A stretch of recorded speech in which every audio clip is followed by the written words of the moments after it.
Hey guys, welcome back to another episode of GM Fantasy. I'm Paul, and in today's video, we're gonna go over episode 3 of the vlog for the contract leagues that I've been part of for a while now. We're gonna go over the standings, any trades, all the good stuff. So stick around and let's check it out. So last video I released was on the GM Fantasy Charter League on League Tycoon, episode 3 of the vlog, and I'm going to do pretty much the same thing for this series. These are the contract leagues that we use My Fantasy League in conjunction with Google Sheets. This is also episode 3 of the vlog. So pretty much going to go over, I guess, the same type of format as the last video. I'll go through my path to the championships and, break down the standings, any trades, and all the good stuff. So we'll take a look at that today, and I think the first league we'll start off is the Old Timers League. So as you can see here, these are the standings. We have Chiefs Kingdom right now at first place at 6-2. Ganja Warriors also at 6-2 in second place, and then you got me over here, Montreal Elites at third place, 5-3, and then Big Time at 5-3 to round off the playoff teams. In the hunt, we've got Guns and Burrows, Poker Face, Freddie Beach, Cheese, and Silky Johnson. And at the bottom, we got Epstein Islanders. So not much has changed, I would think, since the last time. I think maybe Big Time and Guns and Burrows flip spots.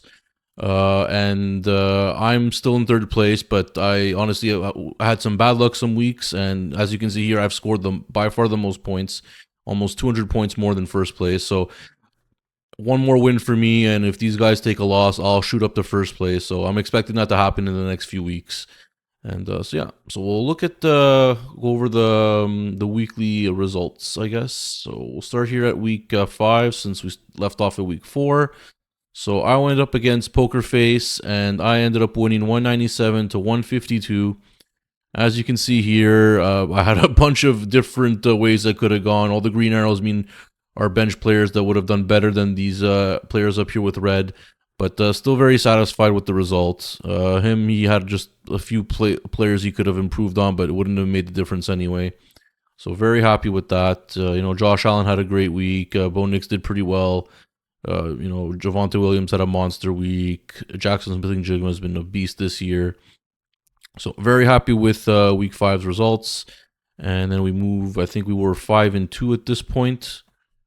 And then, we'll move to week 6. And I went off against Epstein Islanders. This was my loss against the last place team. Of course, his team blows up when he plays against me. So he had a really good week, as you can see here. Rico Dowdle's the one that killed me at 37 points. He had that was the game he went off for like 200 something scrimmage yards. So kudos to him for starting him, because if I were his place, I probably would have started Zach Charbonnet or Alvin Kamara. But he had the foresight to put in Dowdle, so good for him.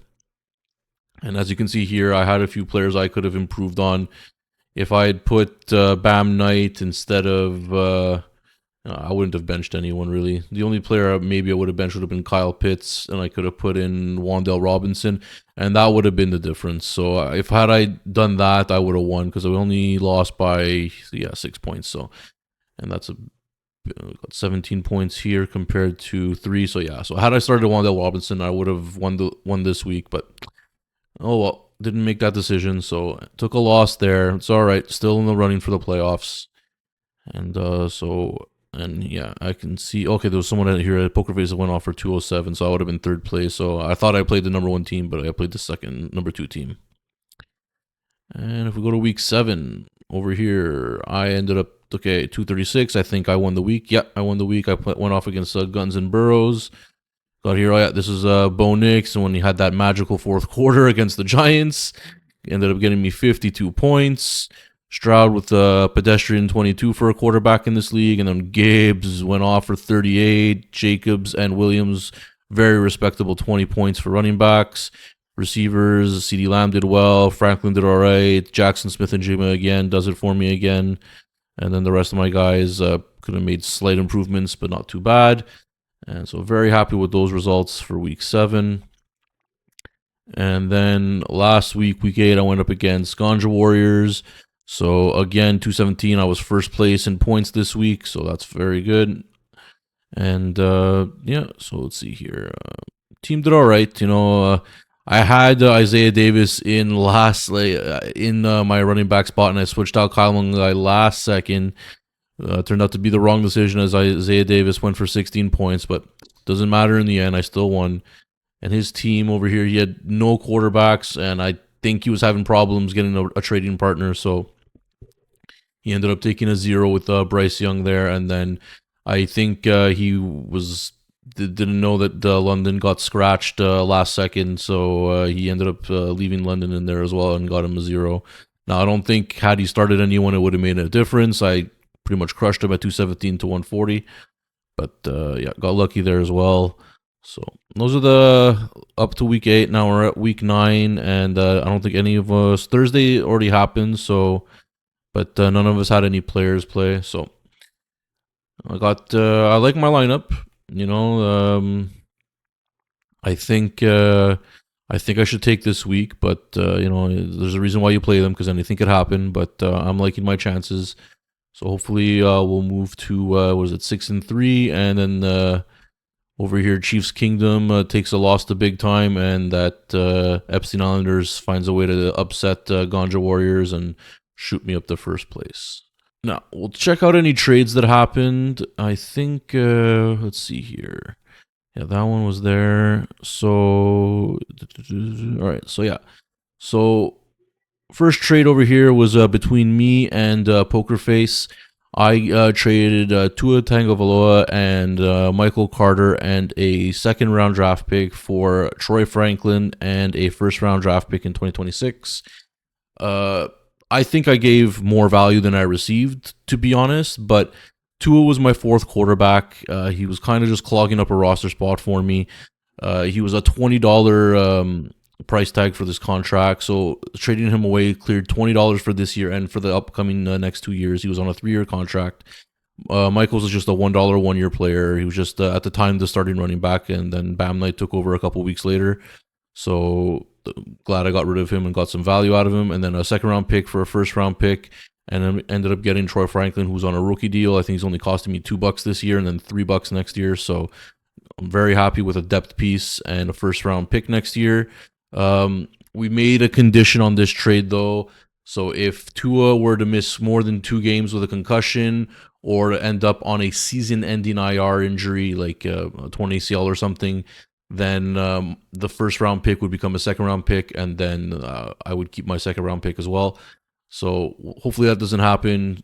Tua stays healthy or just gets benched or for whatever reason there, and I ended up getting my first round pick. The trade made sense for both of us. I cleared a roster spot, cleared some salary for next year, got some capital and a player to help me right now as I'm starting Troy Franklin almost every week. So very happy with that trade. And we've only got one other trade. This one over here between Cheese and Chiefs Kingdom. Cheese gives up Tez Johnson, who was on a 1-year deal for $1. Gadsden, same thing, $1 for 1 year. And a 4th round draft pick for Quentin Johnson, who was an RFA 2, I believe. So, an RFA 1. So next year he'll be an RFA 2. So he'll have Cheeseheads will have the rights for him. There's nothing crazy about this trade. I think Chiefs Kingdom definitely won in the trade. I think that these players will help Kingdom more than Quentin Johnson will help Cheeseheads in the long run. So I think Chiefs Kingdom made definitely a good trade. Cheese is near the bottom of the standings, so I think he's just trying to get future capital or future worth, So having the rights of Quentin Johnson, I guess, is what Cheeseheads was looking for. So nothing too crazy about that one. And that's it for the trades so far. The trading deadline is going to be up next week in the next couple weeks, so I'm expecting the last second panic moves to go down. And hopefully by next episode, we'll have some more trades for you to check out. Other than that, not too much in this league. We already went over the standings, my path, and then the trades. So we'll hop over to the next one, and this is the FOB League. And we'll go with the standings over here. And we got Ricky Football Team at 8-0. We got Leatherface at 6-2. Hurt Season at 5-3. And then Love Handles at 4-4. These are the playoff teams currently, and then in the hunt, there's myself at 4-4, G Funky Town, and Vinny at 4-4, and Gates at 3-5 is still technically in the hunt. And then we got Blitz Ballers and Cold as Bryce to round out the bottom. If we go to weekly results, we'll start off at week 5 again. And I went up against Leatherface, Montreal. I ended up losing by 2 points. I remember this came down, I think it was to the Monday night game, and I had Josh Allen, and he had Keon Coleman. And of course, the last touchdown that Josh Allen throws to was to Keon Coleman. So if he had thrown it to anyone else, I would have won. But he threw it to Keon Coleman and secured Leatherface with the victory. So good for him. He had an okay week, and I had just a slightly worse one. You know, I could have made some different moves to help me win, but you know, that's hindsight. So it is what it is. And now we move on to week 6. Week 6, I played against Love Handles, ended up taking him out, 143 to 138.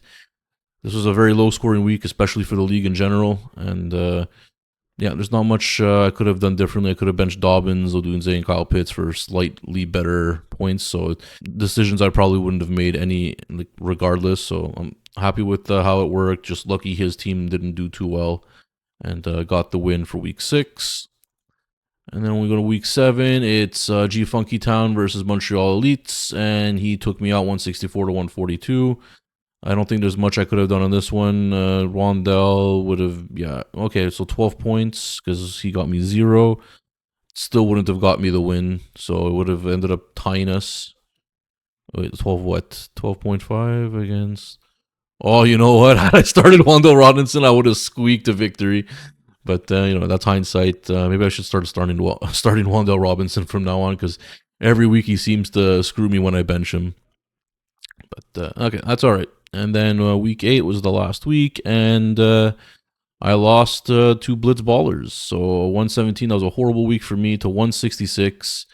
Trying to see what happened here. Oh, yeah, I didn't have a quarterback, and I had traded for 2 quarterbacks the 2 prior weeks and still lost, and I just didn't want to give up any more capital to get just a random quarterback. So I just took the loss. I just picked up a random quarterback that I thought had a chance to make some, like, garbage points, and he didn't even see a snap. So ended up getting 0, and I don't think I would have won even if I had a quarterback. So is what it is. Now I'm down to 4-4, and just outside the playoffs, but still very much in it. And we're going to week 9 now. I'm playing against Ricky Football Team, first place. He's undefeated.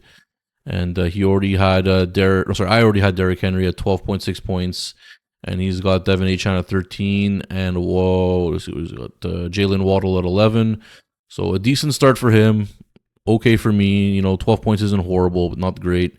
So we'll see what happens with this week there. Hopefully Josh Allen and Stafford can really go off and help me give Ricky his first loss. And yeah, so we'll see if there's any trades. I think there were a couple. It says here Hurts gave up, I think it was just a low draft pick, I think a 3rd round pick for Tyler Shaw. So nothing too crazy there. The next trade we have was between Leatherface and Coltis Bryce. He gave, I think it was a 2nd round pick, if I remember correctly, for Stephon Diggs. I don't know why the picks don't show up in this one. The other one it does, this one it doesn't. It's really weird.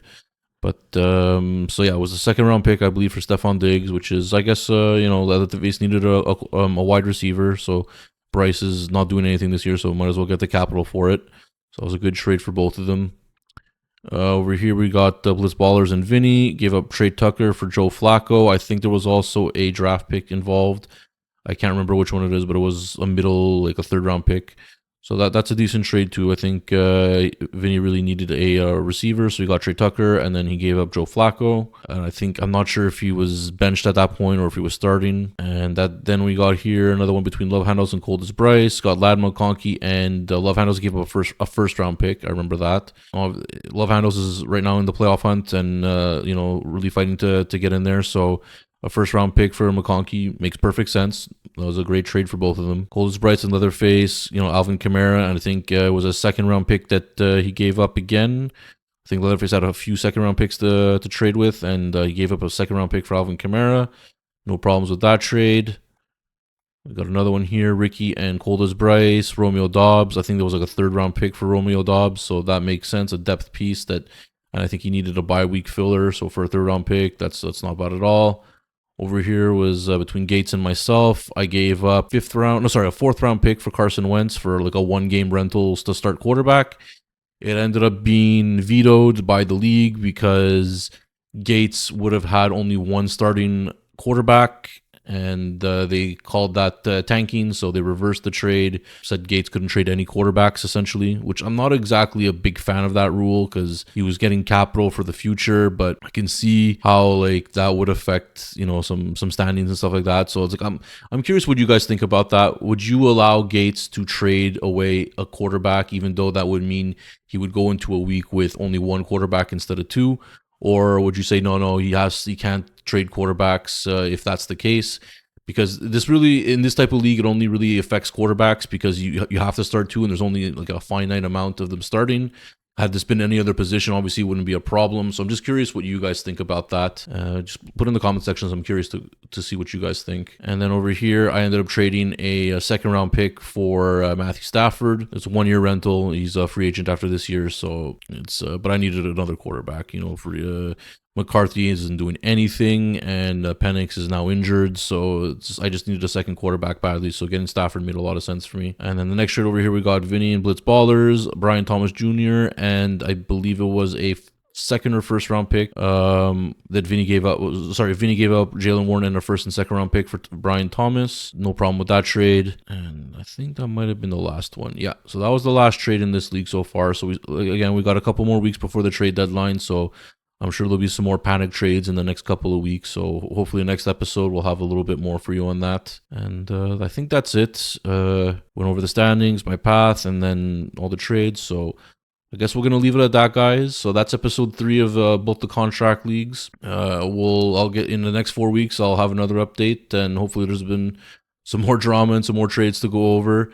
And don't forget, guys, we still got that contest. You know, I'm going to mention this every video. So it's a $50 entry into the next subscriber league on League Tycoon for a contract league. So if you're ever curious on how a contract league works and you wanted to try one, here's your chance, you know, risk-free. All you got to do is like the video, subscribe to the channel, put the word subscribed in the comment section, and send that over to me. Send a screenshot over to me either via my X account or my email address. I'll get back to you letting you know you've been entered into the contest. And then we will have a draw August 1st for one lucky subscriber to be put into the next subscriber league. And guys, if we get up to 1,000 subscribers by August 1st, I will sponsor an entire league. So we'll get nine winners plus myself for a 10-man league. So don't miss your chance, guys. Get on that, and I will see you guys in the next episode. Cheers.